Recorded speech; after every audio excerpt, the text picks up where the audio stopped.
So like we said, the title of our presentation is Simplifying Business Research, a toolkit for students. It's based on previous experience from Dr. Lisa Bradley and myself. So basically where this started, I'd say maybe sort of 5 to 7 years ago, actually, now when I think about it.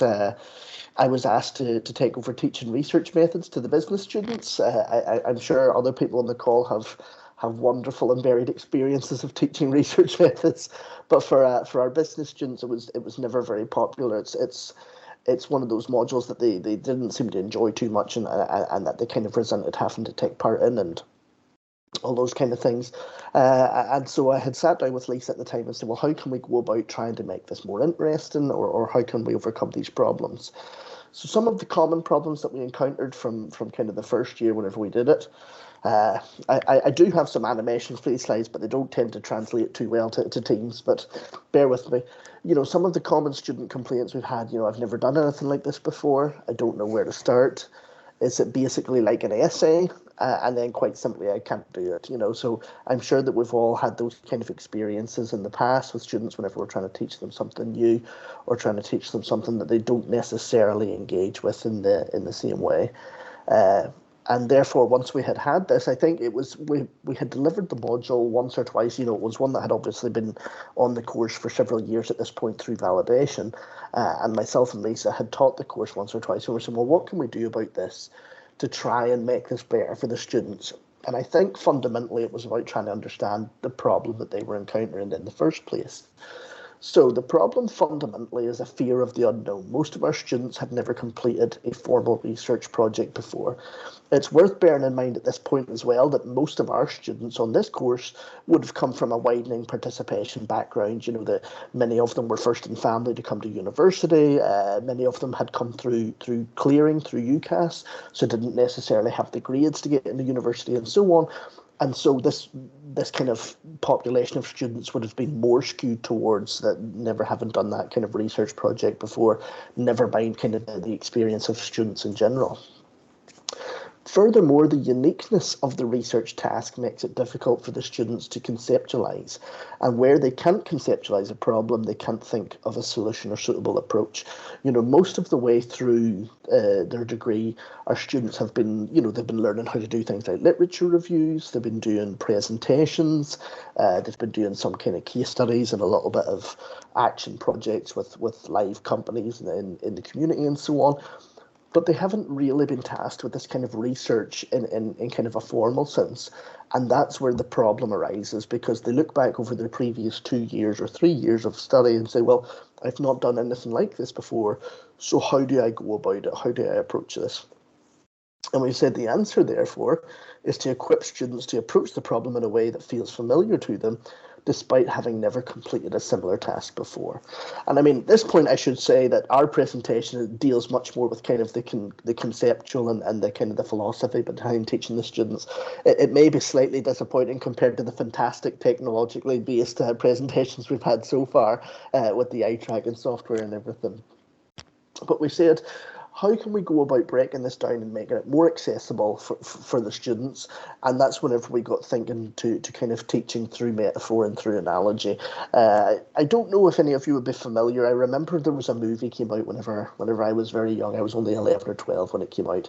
It was one of these sort of trashy teen movies. But one of the friends turns to the other one and says, can you teach me ancient philosophy in 46 hours? And the friend says, I could teach Japanese to a chimpanzee in 46 hours. I just need to know how to relate it to what he understands. And there was, even though it came from a silly movie, there was something about that always stuck with me. And I realised all through life, whenever I've tried to teach complex ideas or new ideas to someone who didn't understand it, I've always tried to put it in their frame of reference or in their ideas.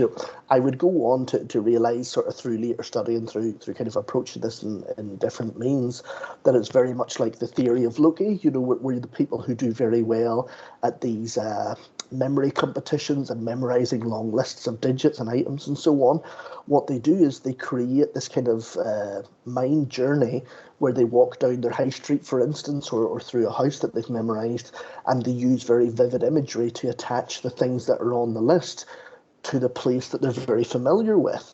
And this is kind of what underpins this notion of teaching through metaphor and analogy. So just a few different quotations here to kind of support it. We said the process of understanding new concepts through analogy is an inherent part of human cognition. Well-constructed analogical comparisons focus attention and provide a powerful capability to draw inferences based on a well-understood source domain that can be applied to novel target domain. And finally, analogies can be useful in helping people to connect with complex new subjects based on the knowledge or experience that they already possess, and when students encounter threshold concepts. And I'm sure we're all familiar with threshold concepts in terms of kind of the learning journey and how we help students overcome those and deal with them and so on. And so I kind of thought to myself, you know, in my own experience, I've always tried to break things down, like I said, in terms that people will understand. I know whenever I try and explain or teach anything to my father, for instance, I always try and put it in terms of a combustion engine or a car. You know, that's how he understands, and that's how he learns things, and I've always tried to do that.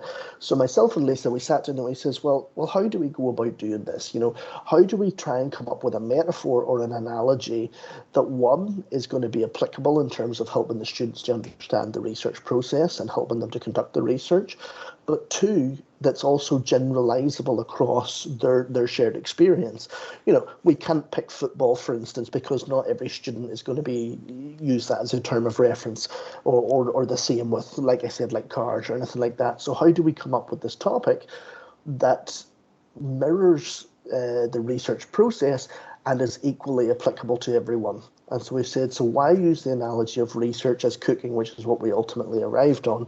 And I said, it's simple, because as with Chef Gusteau and Ratatouille, anyone can cook. You know, we're saying this for a very sort of lighthearted and jest, but the point is everyone will have experience of that. Everyone will have some experience of a task that they have relatively little familiarity with, you know, the first few times that they've tried to cook.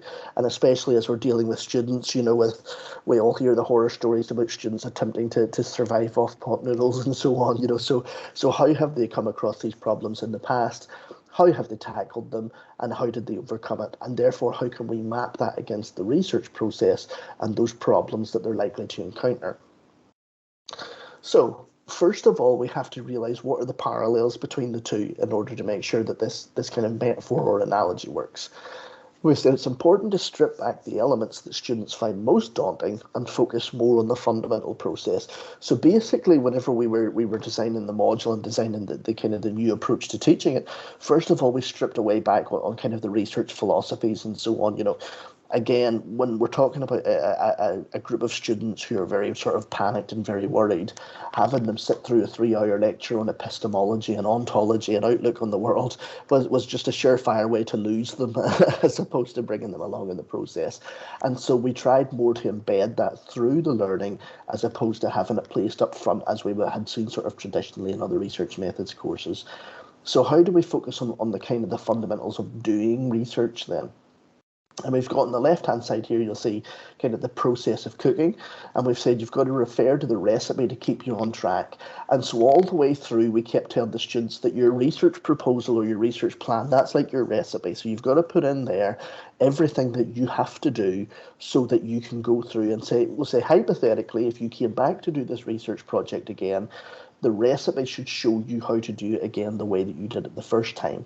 Or more importantly, from a kind of scientific rigor standpoint, it's how someone else could independently verify what you've done, because you've set out the steps and said this is how it was done, this is how you can do it, and should arrive at the same destination. It utilises a relatively small number of core techniques. You know, we have a tendency when we think about cooking, given kind of the infinite number of dishes that we can prepare, there's a tendency to think of it as this all-encompassing process. But actually, if you study the greatest cooking courses and the greatest cooking teachers, they distill it down to somewhere in the region of about 10 techniques, you know, between roasting, boiling, that kind of stuff. And so we've said it's the same thing with research. You know, if we look at the Saunders Research Onion, which any other business academics will be very familiar with, it's kind of the poster child of research methods for introductory business research. And he breaks down research into 7 core approaches. You know, you've got survey, experiment, and so on. In terms of the actual stages involved, we said just as in cooking, where you have your prep, your cooking, and then your finishing, we have the same essentially 3 steps in business research. You've got a plan, which is where you come up with your research plan or research proposal. You then go out and do your data collection or analysis, And then finally, you report or present these depending on the output that's required. And finally, in both cases, it's an active iterative process, because this is something that we found students struggled with as well. They're so used to working in a sequential fashion. I've done this part of the project, so now I move on to the second part and on to the third part, that they sometimes struggled with this concept in doing research, where, for instance, once they had found something in their research findings, they were going to have to go back and readdress the literature review. Or maybe they were encountering a difficulty and were going to have to go back and modify their sampling technique, for instance. So that's how we tried to break it down in terms of the actual process of doing research. In terms of how it helps with the research plan more broadly, we said that it helps to set these SMART goals. I'm sure everyone's familiar with the acronym SMART. Your goals have to be specific, measurable, attainable, realistic, and time-bound or time-constrained. So we said, like the measures and instructions in a recipe, your aims and objectives need to be specific and measurable. It's not enough to say that you want to speak to a group of people or that you want to measure such and such a phenomena. You need to be specific and measurable about it. How many people do you wish to speak to? Why do you wish to speak to that many? What is it specifically that you plan to measure? Are your plans attainable? And in this context, we say, do you have the right ingredients in your fridge and the necessary equipment? I've had students come along who say that they want to do a factor analysis or a fancy regression analysis in their first thing. And as it turns out, they have no experience of using Excel or SPSS at all. And so you've got to say, well, that's not attainable in your case. Let's focus on the skills and the qualities that you do have and what kind of good research we can produce from there. Are your goals realistic? And I said, just like you wouldn't attempt a wedding breakfast for 200 guests on your first foray into a kitchen, you shouldn't aim for a nationally representative survey in a 12-week undergraduate module. And again, this is a common issue that we see with students, is that it's fantastic that they're ambitious, it's fantastic that they have big goals, but at the same time, they need to remember how constrained they are in the course of this module. And finally, are they time-bound, your goals? We said when you're preparing a meal or when you're cooking something, you decide first of all the time at which this needs to be served or the time at which it needs to be ready for, and you work backwards from there. It's going to take me half an hour to plate this up. It's going to have 2 hours in the oven. It's going to have an hour of prep, and that tells me at what time I need to start it. Let's do the same with your research. Let's build backwards from there. It does also help where we might encounter some problems. It can also help when encountering the unexpected. And I've got the quote here from Robert Burns, the best laid schemes of mice and men gang affectly. In other words, no matter how well you plan things, no matter how well you've prepared and hoped for the best, some things will go wrong. And we all have experience with undergraduate students where they come to us in week 9 or 10 in a 12-week semester and say, I haven't started this yet, what should I do? That kind of thing. And so we said many of us have encountered the situation where there's a wide gap between the plans of the student and what we as their lecturers know is possible. I'll not click the link because I know the link can kind of throw off teams, but I've said in that situation it does well to remember the British Egg Council courgette frittata advertisement, and I'll let you all view that in your own time. I don't want to throw off teams here, but basically it's the advertisements you may remember from about 10 years ago now, where they're looking into the fridge and there's an onion and a courgette and a small piece of cheese and a box of eggs, and they're having lengthy debates about what they should cook. Should they have a boiled onion with a slice of courgette, or should they have some cheese with a slice of onion?